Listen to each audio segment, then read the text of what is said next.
Hey friends, welcome back to my channel. Today I thought I would do a little show and tell and a quick look at the Songs for the Journey Home tarot deck. This just arrived and I didn't realize it was a cute little small size deck when I bought it, and it's just too adorable not to share. And I don't know if you can hear the rain in the background. It is absolutely pouring here today. So yeah, just in case there's anything going on in the background, it's the rain. So this comes in a cute little lifty top box. And it's not, it's sturdy enough, but the deck's a little loose inside because the box is just a little bit bigger width-wise and even height-wise than the box itself. And I don't care for that much because if you press down, you can end up damaging the box. So what I'll probably do is put like some cardboard in the bottom to kind of lift it up so that it fits a little more snugly. But it didn't arrive damaged or anything like that. It's just because the top's a little flimsy. I think it, would be better to fill up this empty space in the top here.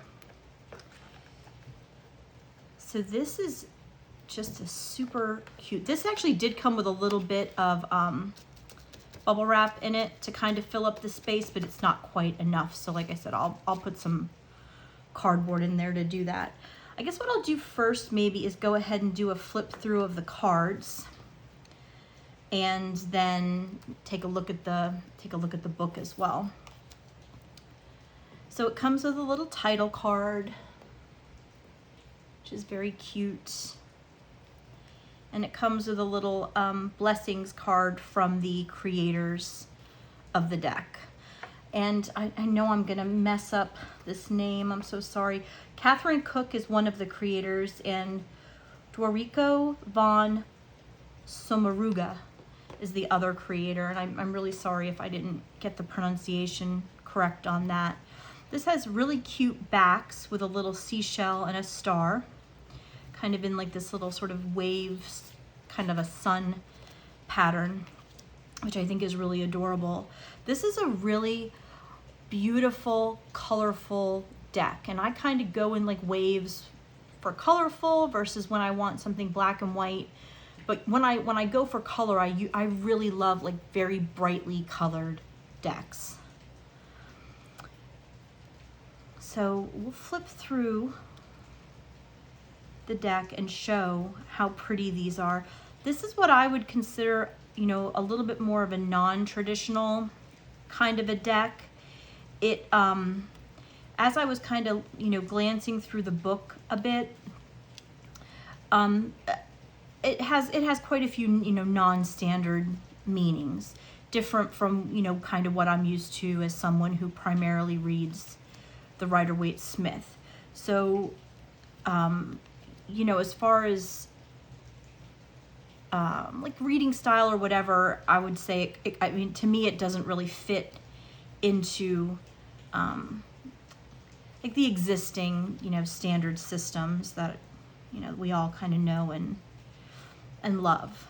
But it comes with a little booklet, and it does give meanings, and some of the imagery is fairly similar to what I'm at least used to.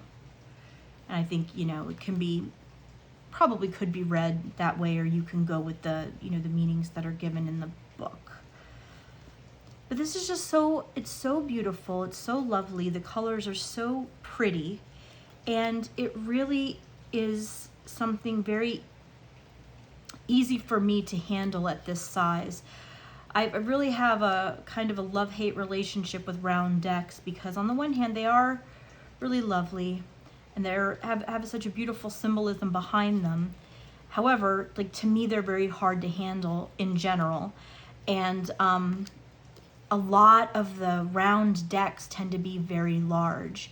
One of my other favorites as far as imagery, is the Daughters of the Moon, and it's just freaking gigantic. It's huge, and I can't easily handle that deck to read with it, which is a shame, because you know I really would read with it more if it wasn't such a it's just a whole thing when I want to take it out and read with it.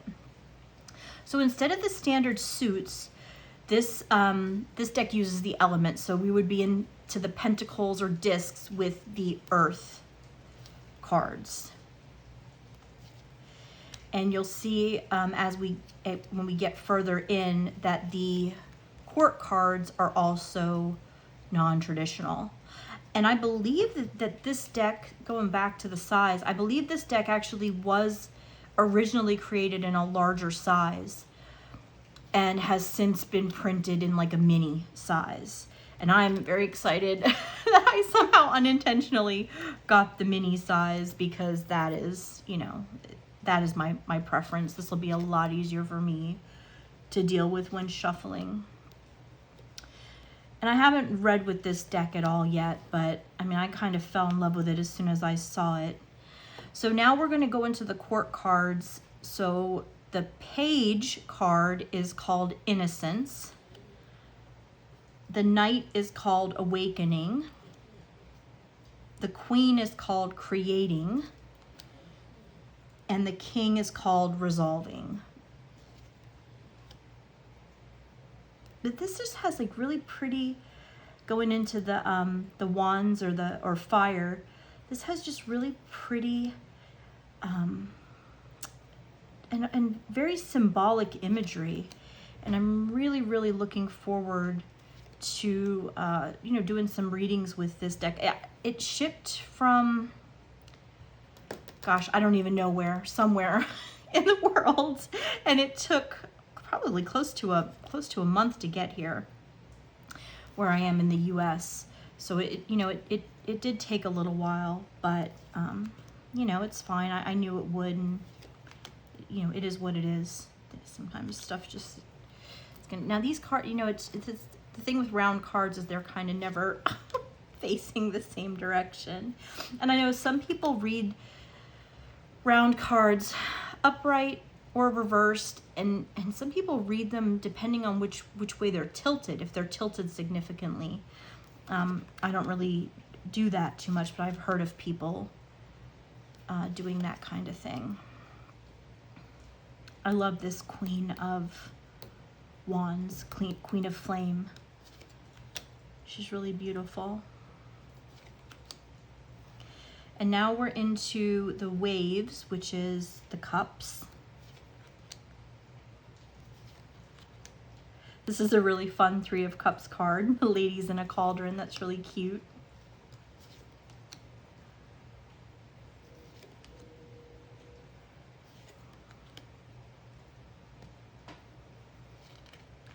There's just so much, there's really so much to love in the imagery of this deck.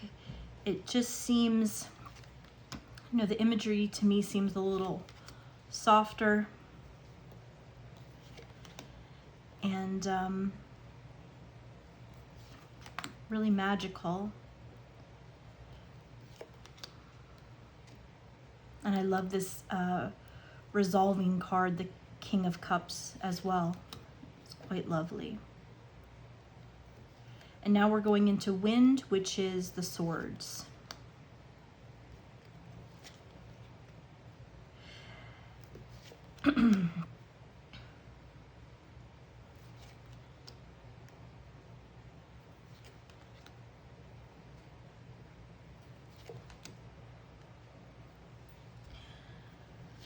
One thing, you know, overall, I really love this deck. I have a lot of positive things to say about it. I don't love decks where the copyright is on the front, but since these cards have a colored border, it's not as jarring to me. And so, you know, as obnoxious as I find that practice, you know, this one, I'll be okay with it. I'll be all right with, you know, I don't think it's going to bug me to see it in readings because it's much less obtrusive over there. This is a really interesting Knight of Swords card. And I'll look up I'm interested in what they have to say about this one when I get into the book a little bit more. And here is the final card, resolving. So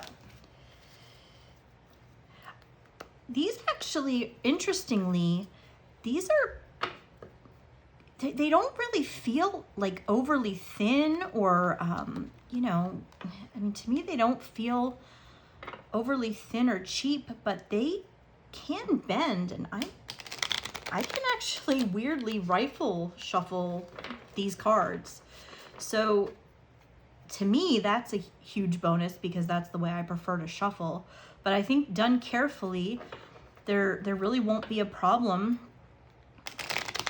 for me to rifle shuffle these. They won't, and it's not a perfect rifle shuffle, and I can still get a few overhands in to sort of mix them up additionally.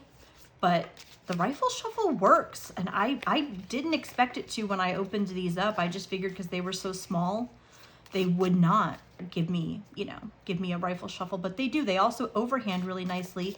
They don't stick together. This is a fairly standard finish. It's not matte, it's not glossy. So these actually overhand really beautifully if that's what you're into. And if you like to rifle, again, I would just recommend, you know, being very careful, but it can be done.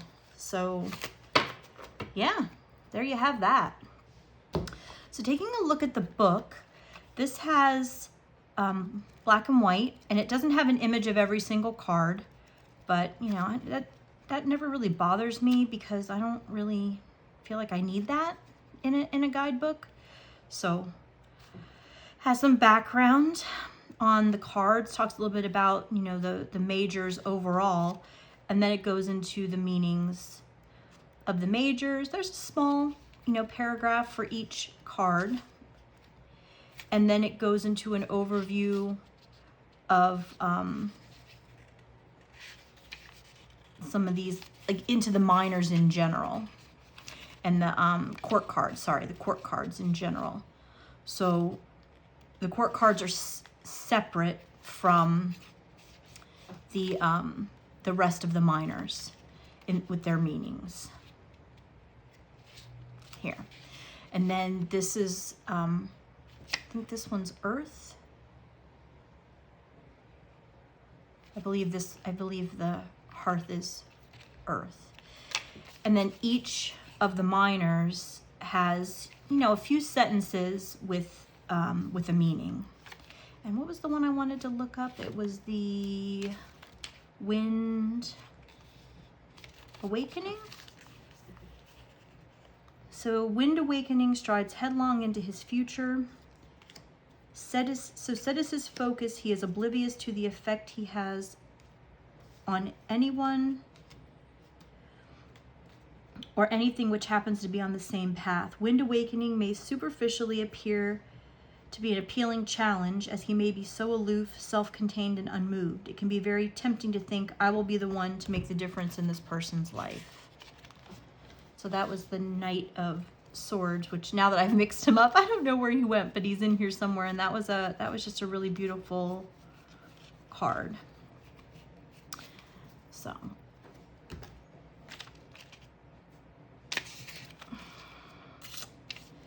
yeah, so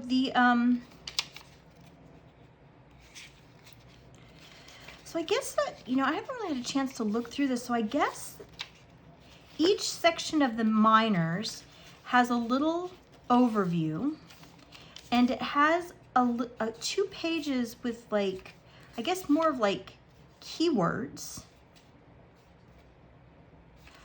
Oh, you know what? Okay, I see what I'm doing wrong here.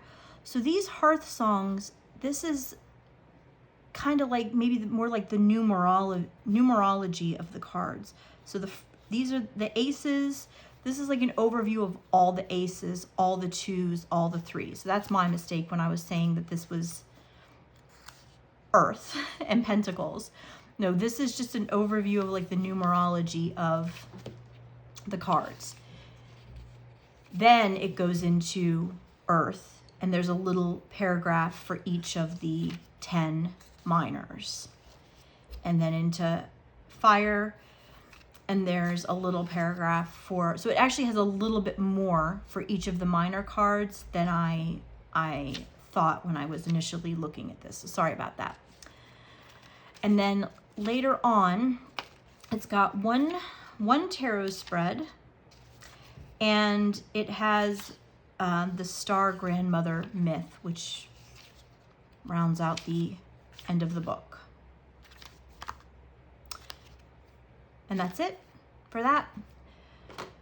So I will link where I got the deck. I don't know if there are other sources for this. This was a deck that's actually, there's some information about it. It was made in like New Zealand, created in New Zealand. And I really wanted to show this one because when I opened it up, it was just like a little bit of magic. I really think that the art is really evocative. It's really beautifully illustrated. It's really colorfully illustrated. And yeah, I don't really see a lot of people using this deck. You know, like on, you know, the YouTube channels I follow and Instagram and such. So I thought it'd be kind of fun to sort of talk about it a little bit in case anyone else is looking for something kind of along these lines. If you have any questions, please leave them below. Pop by my Instagram. I am planning to do some readings with this over the next few days. And, you know, thanks so much for popping by my channel. I hope you have a wonderful day.